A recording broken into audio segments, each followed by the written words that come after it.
না, চেঞ্জ তো নিয়ম বলে কিছু নাই। কোনো কোনো সময় এটা শক্তি প্রদর্শন হয়, কোনো কোনো সময় কোনো পার্টি বা সরকার এই সুযোগটা দিয়ে মনে করে যে তাদের জন্য অনেক কিছু করলাম, তারা ওটা মনে করেন।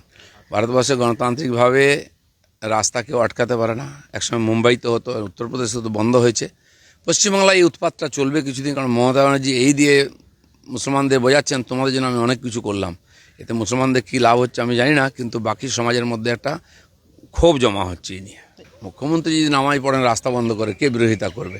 কিন্তু এই অভ্যাসটা হয়ে গেলে পরে মুসলমানদের সমস্যা হবে। কারণ নামাজ তো মসজিদে পড়তে হয়, আমরা যদ্দূর জানি।